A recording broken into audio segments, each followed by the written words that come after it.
Watts जिनको साधारण भाषा में इल्ला या मस्सा कहा जाता है, वो एक अत्यंत ही सामान्य परेशानी है और इसमें मरीज के शरीर पर काली मिर्च से लेकर के मटर के दाना के बराबर के साइज के खुरदुरे ग्रोथ या फिर दाने देखने को मिल जाते हैं। और ये जो दाने हैं ये सिर से लेकर के पैर तक कहीं पर भी देखने को मिल सकते हैं। चेहरे पर या फिर नाखून पे, पैर में, हाथ में, कहीं पर भी ये देखने को मिल सकते हैं।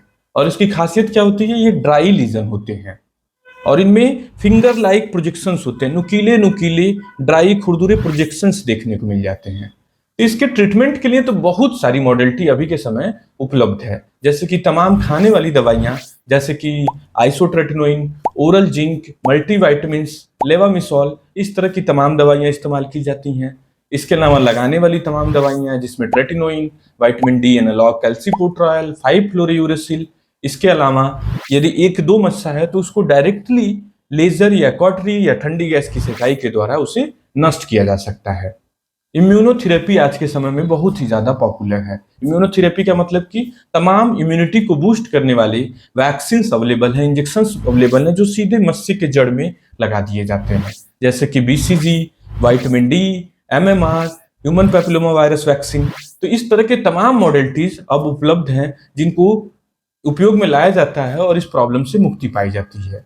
लेकिन ये जितने भी मॉडलिटीज की हमने बात की है, ये सभी मरीजों में लाभप्रद नहीं है, मतलब सभी मरीजों में पूरा फायदा नहीं दिखाते हैं। इसलिए डॉक्टर्स और रिसर्चर नई नई ट्रीटमेंट मॉडलिटीज के तलाश में हमेशा रहते हैं।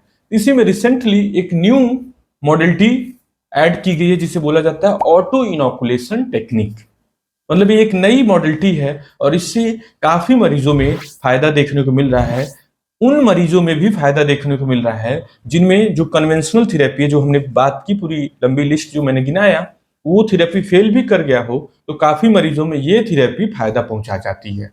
तो ऑटो इनोकुलेशन टेक्निक में क्या किया जाता है कि आपके वॉट जो मस्सा है, एक जो मस्सा है उसको क्लीन किया जाता है, उसे बीटाडीन से क्लीन कर दिया जाएगा, स्टेरिलियम से क्लीन करके फिर उसको शून्य कर दिया जाएगा और वो एक मस्से को कट करके किसी पेट्री डिश या किसी स्टेराइल कंटेनर में ले करके उसे मीस दिया जाता है, जिसे उसे बिल्कुल छोटे छोटे छोटे पीसेज में कन्वर्ट कर दिया जाता है और उसको ले करके आपके थाई में या फिर आपकी हाथ की जो सबक्यूटेनियस फैट है, जो तेल वाली परत है, वहां पर इनोकुलेट कर दिया जाता है। विशेष उपकरण आते हैं या फिर निडल के थ्रू उसमें डायरेक्टली इम्प्लांट कर दिया जाता है इन दो साइड्स पे, साधारणतः थाई में या फिर हाथ में। तो अब ये सब काट पीट का नाम सुनते ही एक फियर आने लगता है कि बहुत दर्द होगा, बहुत पीड़ा होगी, बहुत परेशानी होगी। तो ऐसी कोई बात नहीं है। सिंपल जो जाइलोकैन इंजेक्शन आता है उसको थोड़ा सा 0.5 to 1 ml लेके यहाँ इंजेक्ट कर दिया जाता है तो आसानी से विद इन 1 to 2 मिनट सुन्न हो जाती है। और उसी तरह जहां पे इनोकुलेट करना है वहां पर सुन वाला इंजेक्शन लगा दिया जाता है। बस इतना ही है, मतलब आपका पेन का काम खत्म। आप वो एरिया सुन्न हो गई, अब वहां पर आराम से इसको इनोकुलेट कर दिया जाता है, कोई दर्द कोई पीड़ा नहीं होती है।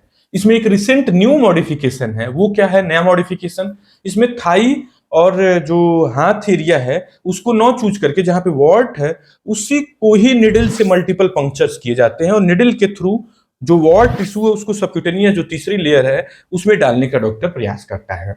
तो ये भी ट्रीटमेंट मॉडलिटी दोनों जो मेथड हैं, जैसे थाई में डाला आपने या हाथ में, या फिर जो नया मॉडिफिकेशन है जिसमें निडल से मल्टीपल टाइम पंक्चर किया जाता है, तो दोनों मॉडलिटी काफी ज्यादा कारगर पाई गई हैं। और रिसर्च में ऐसा निकल के आया कि 70 to 90% केसेस में ये बहुत ही ज्यादा कारगर मेथड निकल के आई है। और एवरेज टाइम जो देखा जाता है रिजल्ट का, वो 1 से लेकर के 2 महीने या 3 महीने में पूरा रिजल्ट आ जाता है। और कभी कभी इस प्रोसीजर को रिपीट भी करना पड़ता है, मतलब कि 2 बार या 3 बार करना पड़ता है। इससे क्या होता है कि जो कीटाणु है, जो वॉट का कीटाणु है, वो डायरेक्टली हमारे बॉडी के जो इम्यून सेल्स हैं, इम्यूनिटी वाली कोशिकाएं हैं, उनसे एक्सपोज हो जाता है और फिर हमारी बॉडी जो होती है, हमारे जो वायरस है उसको किल करने लगती है और वॉट को भगा देती है। इसका असर बड़ा ही अच्छा देखा जाता है, लॉन्ग लास्टिंग भी देखा जाता है। तो एक मायने में ये एक बड़ा ही सेफ प्रोसीजर है, किसी तरह का कोई विशेष साइड इफेक्ट नहीं देखा जाता है। कभी कभार थोड़ा सा रेडनेस, थोड़ा इन्फ्लेमेशन जहाँ पर इनोकुलेट किया जाता है वहाँ देखा जाता है, तो वो साधारण मीजर जैसे आपने आइस स्पॉन्जिंग किया या फिर एंटी इन्फ्लेमेटरी मेडिसिन ले लिया जैसे पैरासीटामोल, तो उससे ठीक हो गया। कभी कभार थोड़ा सा इन्फेक्शन होता है तो भी एंटीबायोटिक से हैंडल हो जाता है। तो ओवरऑल एक सेफ प्रोसीजर है, इसको लेकर के मन में डर या फियर नहीं रखना है कि कैसा निडिल या काट पीट का तरीका डॉक्टर कह रहा है। यदि आपका डॉक्टर एडवाइस करे तो एकदम आप आराम से इस प्रोसीजर को ऑप्ट कर सकते हैं, बिना किसी डर के, निश्चिंतता के साथ में। और इस प्रोसेस का रिजल्ट बड़ा ही अच्छा है, तो आप एकदम निश्चिंत होकर के इस प्रोसेस को ऑप्ट कर सकते हैं। Thank you.